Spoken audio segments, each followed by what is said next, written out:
Good morning, guys. Holy crap, we need to talk about The Karate Kid. More appropriately, we need to talk about Cobra Kai. I'm going to tell you right off the bat, right here and now, if you don't want to see spoilers, shut off the video, go watch it first, and then come back and watch this. If you grew up in the 80s and you grew up with The Karate Kid, you need to watch Cobra Kai. Now, being the history of The Karate Kid, where we went from part 1, which was totally awesome, to part 2, which pretty much sucked, but it has a special place in my heart because it's the first movie I ever saw in a movie theater alone, without my parents, without a babysitter, without anybody else with me. I went back 2 nights in a row because I loved it so much. Great experience. It was in my favorite town in America, but that's beside the point. Then we went on to have Karate Kid 3, 4, 5, 6. I don't even know how many Karate Kids there are, but then you got into the girl Karate Kid. Then they had the remake of the Karate Kid with that Jaden Smith kid, which I caught myself watching one day because I just stopped on it as I was flipping through channels. And I gotta say, parts of it made me think maybe I'll give this whole movie a chance, but it's nothing like the first Karate Kid, the original from the 80s. That is like one of the greatest, most classic movies from the 80s. Just absolutely awesome. So when I saw that YouTube Red was going to have a reimagining, I guess, kind of a rebirth of the Karate Kid series, at first I was very, very skeptical. I was like, man, this is gonna suck, just like all the other ones that they keep making. But boy, was I wrong. I mean, of course I start watching the little previews and the promos and that, and I'm like, this could be good. If any of you have ever watched the conspiracy theory, or not conspiracy, but just the theory on YouTube that Daniel was the actual bully, Johnny was the guy that was being bullied, that is basically what this is based on. I mean, whoever come up with this concept saw that and was like, yep, that's what we're doing. I guarantee it. There's no way that it did not happen that way. This show tells you the story basically from Johnny's point of view. There are so many throwbacks, so many awesome 80s things going on. Johnny's driving a Firebird. He's listening to Poison and Rat and REO Speedwagon. He's having like all these flashbacks to the original Karate Kid and the last fight where he gets kicked with the crane kick. And I mean, everything that could have gone wrong with this never goes wrong. Like, usually when they do something like this, these studios or whoever is putting out, they have a hard time getting the rights to use previous footage or certain music or, you know, images of people who were in the films before. They do it right through the entire thing. If they didn't get the rights to use anything specific, I don't know what it would be. They come at it from Johnny's point of view. They reintroduce his character for who he actually is, and you get to see a totally different side of Johnny, and you actually feel for him.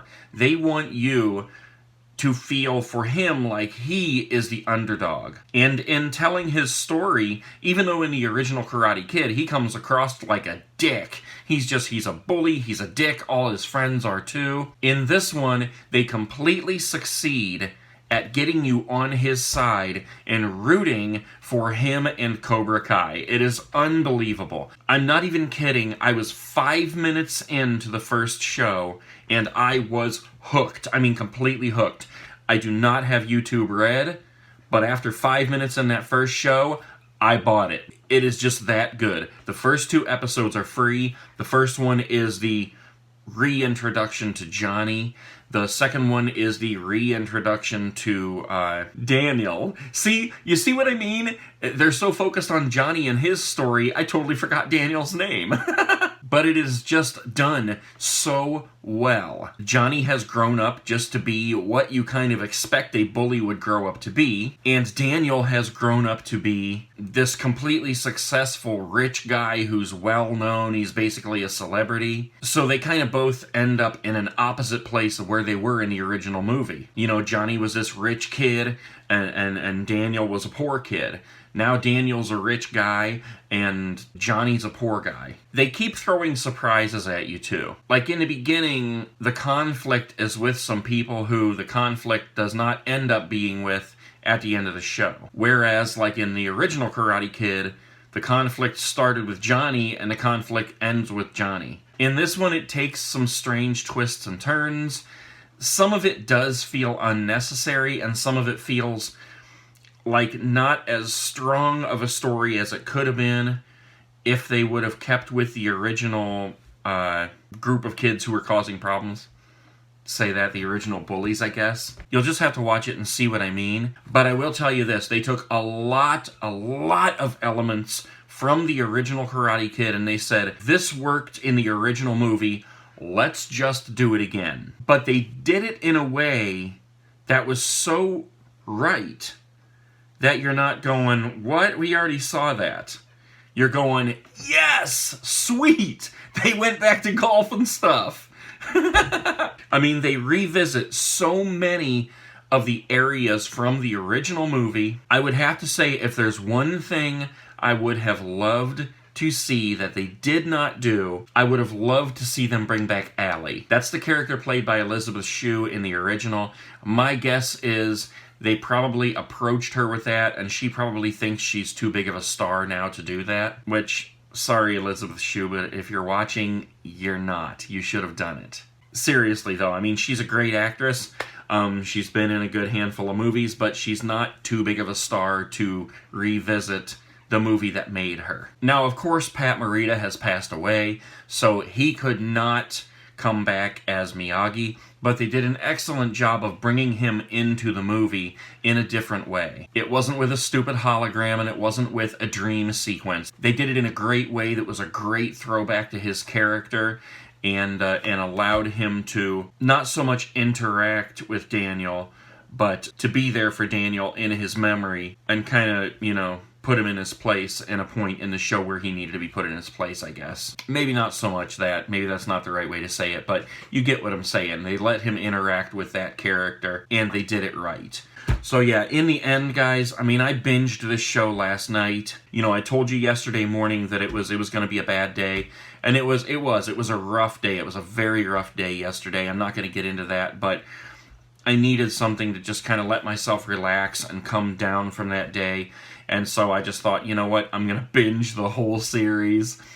And that's exactly what I did. I just kicked back right here. I watched every single episode, and they did it right. They did it right. They did it exactly how, if they did it wrong, I'd be thinking, man, they should have done this, they should have done that, they should have done this.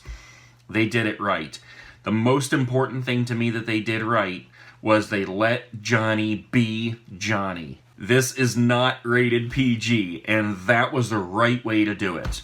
I do want to say that there is one character I cannot stand, but I totally understand why they made the character the way that they did, and that is Daniel's son. He is an exact representation of kids nowadays. He's this chubby, scrubby-looking kid who cares nothing about doing anything except playing on his phone, his iPad, his PSP, whatever it is, playing video games. He is so lazy.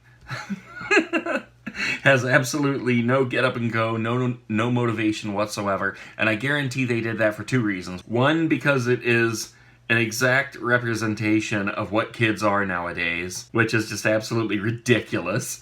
And number two, because it would be way too easy to give Daniel a son who was just like him and into karate, and, you know, it would be way too cliche. So even though I can't stand that kid and I just want to punch him in the teeth, it was a good move. It was a good move for them to make that character like that. Really, the only part in the entire series that was cheesy to me was when Daniel was doing karate with his daughter when she was a little girl. Now, later on you find out that at this time she would have been about 8 years old, and like Miyagi said to him, he says to her, karate is here and here, but never here, and points to her stomach, and she goes, in my tummy? But she's like way too old to say that. That's something that like my granddaughter would say, and she's 3. But she might say that, but not an 8-year-old. Especially in this day and age, 8-year-olds are not going, in my tummy? So that was really cheesy. There was one other kind of cheesy part, but I'll let that one go. There was only one part in the entire movie when I went, oh, please don't do this. And he did, and then he didn't.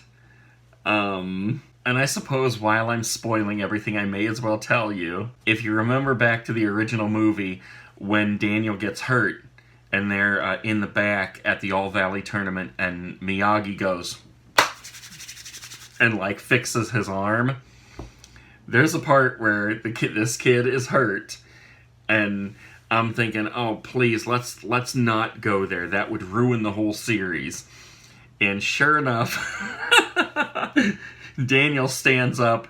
The kid says, I don't think I can go on. And Daniel says, we'll see about that. And he stands up and he goes, dun. And then he goes, do we have a medic? Is there a medic in the house? And he totally walks away from it. So I was like, oh, thank God. They handled that perfect.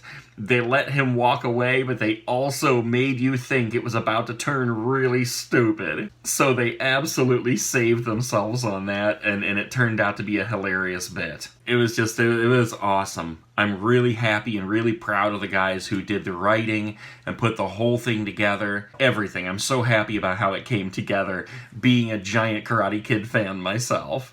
So if you guys are considering watching this, even if you're not considering watching it, watch it.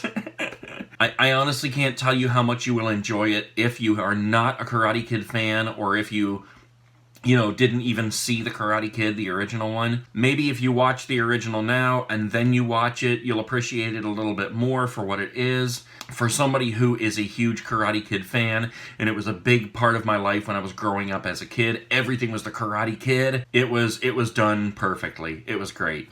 So, alright guys, I've been jibber-jabbering here too much, so I'm going to let you go. I hope I didn't spoil anything for anybody. I know I gave some spoilers out there, but I did say stop watching if you haven't seen it yet. Wherever you're waking up, whatever time it is, make the best of your day. Do something for somebody else. Pay it forward. Go watch Cobra Kai. I'm going out to buy a Cobra Kai shirt right now. I'll see you guys tomorrow. Peace.